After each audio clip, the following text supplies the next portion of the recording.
ಜನಕ ಮಹಾರಾಜನಿಗೆ ಒಮ್ಮೆ ಜಿಜ್ಞಾಸೆ ಉಂಟಾಯಿತು. ಧರ್ಮಿಷ್ಠ ಜನಕ ಮಹಾರಾಜ ನನಗೊಂದು ಜಿಜ್ಞಾಸೆ ಉಂಟಾಯಿತು.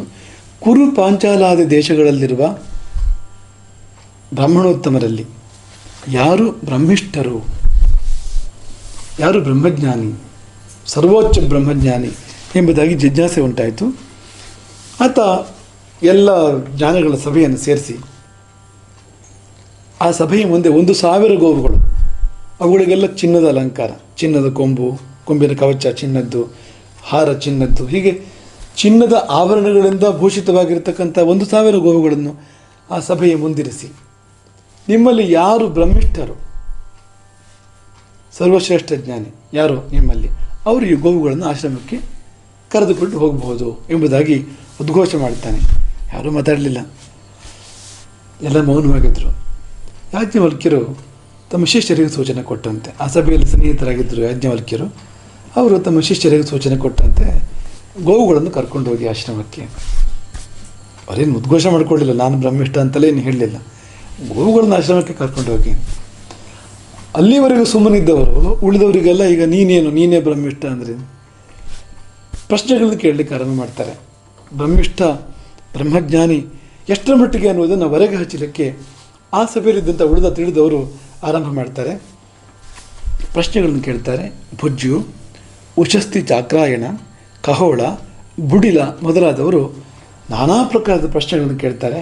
ಅವುಗಳಿಗೆಲ್ಲ ಯಾಜ್ಞವಲ್ಕ್ಯರು ಸಮರ್ಥವಾದ ಉತ್ತರವನ್ನು ಕೊಡ್ತಾರೆ. ಕೊನೆಗೆ ಗಾರ್ಗಿ, ವಾಚಕ್ರಮಿ ಗಾರ್ಗಿ, ಬ್ರಹ್ಮವಾದಿನಿಯವಳು, ಇವತ್ತು ಆ ತಳಿ ಉಳಿದಿಲ್ಲ. ಆ ಕಾಲದಲ್ಲಿ ಬ್ರಹ್ಮವಾದಿನಿಯರು ಇರ್ತಾಯಿದ್ರು, ಮಹಿಳೆಯರಲ್ಲೂ ಕೂಡ. ಅವರ ಮಾತುಗಳು ಉಪನಿಷತ್ತಾಗಿದೆ, ವೇದವಾಗಿದೆ ಅವರ ಮಾತುಗಳು. ಅಂಥವ್ರು ಆ ಕಾಲದಲ್ಲಿ ಇರ್ತಾಯಿದ್ರು. ಅಂಥವಳು ಗಾರ್ಗಿ.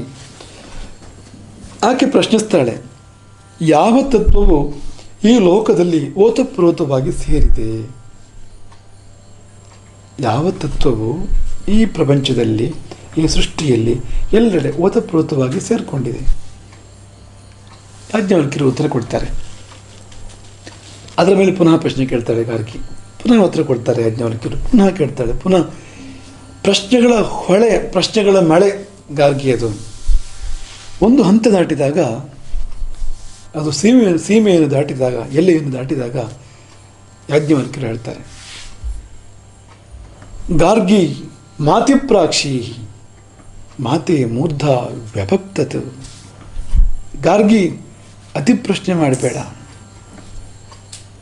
ಮಾಡಿದರೆ ನೆತ್ತಿ 100 ಚೂರಾಗಿ ಹೋದೀತು. ಮೂರ್ಧಾತೆ ವ್ಯಭಕ್ತತು ಅನತಿ ಪ್ರಶ್ನೆಯಾನ್ವಯ ದೇವತಾಂ ಅತಿ ಪೃಚ್ಛಸಿ.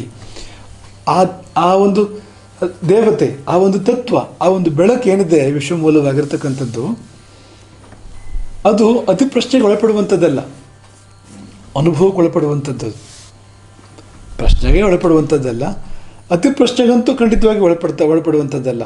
ಅಂಥದ್ದನ್ನು ಕುರಿತು ನೀನು ಅತಿ ಪ್ರಶ್ನೆಯನ್ನು ಮಾಡುವುದು ನನಗೇನು ತೊಂದರೆ ಇಲ್ಲ, ಆದರೆ ನಿನಗೆ ತೊಂದರೆ ಇದು. ಹಾಗಾಗಿ ಮಾತಿಪ್ರಾಕ್ಷಿ, ಅತಿಯಾಗಿ ಪ್ರಶ್ನಿಸಬೇಡ, ಬೃಹದಾರಣ್ಯಕದಲ್ಲಿ ಈ ಕಥೆಯನ್ನು ಕೇಳ್ತೇನೋ ಎಂದಾಗ ಗಾರ್ಗಿ ವಾಚಕ್ರಮಿ ತನ್ನ ವಾದದಿಂದ ವಿರಮಿಸಿದಳು.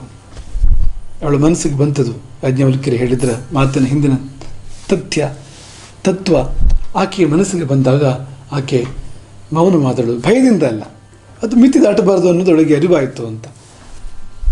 ಇಲ್ಲಿ ನಮ್ಗೆ ಗೊತ್ತಾಗೋದೇನು ಅಂದರೆ, ಅತಿ ಪ್ರಶ್ನೆ ಅಂದರೆ ಏನು? ಅತಿ ಬುದ್ಧಿ ಹಿತವಲ್ಲ ಎಂಬುದನ್ನು ಬೃಹದಾರಣ್ಯಕದ ಈ ಭಾಗ ತೋರಿಸ್ಬಿಟ್ಟಿದ್ದೇನೆ. ಹಾಗಾಗಿ ವಿಪರೀತ ಬುದ್ಧಿವಂತರಾಗಬೇಕು ಮಕ್ಕಳು ಅಂತ ನಾವು ಅಪೇಕ್ಷೆ ಪಡಬಾರ್ದು, ಅದು ಅವರು ಒಳ್ಳೆಯದಕ್ಕಲ್ಲ. ಎಷ್ಟೋ ಅಷ್ಟಿದ್ದವನು, ಎಷ್ಟು ಉಚಿತವೋ ನೋಡು, ಎಷ್ಟು ಉಚಿತವೋ ಅಷ್ಟು ಬುದ್ಧಿಯುಳ್ಳವನು ನೆಮ್ಮದಿಯಾಗಿರ್ತಾನೆ, ಸುಖವಾಗಿರ್ತಾನೆ. ಹೆಚ್ಚಿದ್ದವನು ಕ್ಲೇಶಕ್ಕೆ ಒಳಗಾಗ್ತಾನೆ, ಆಪತ್ತುಗಳಿಗೆ ಆಹ್ವಾನ ಕೊಡ್ತಾನೆ.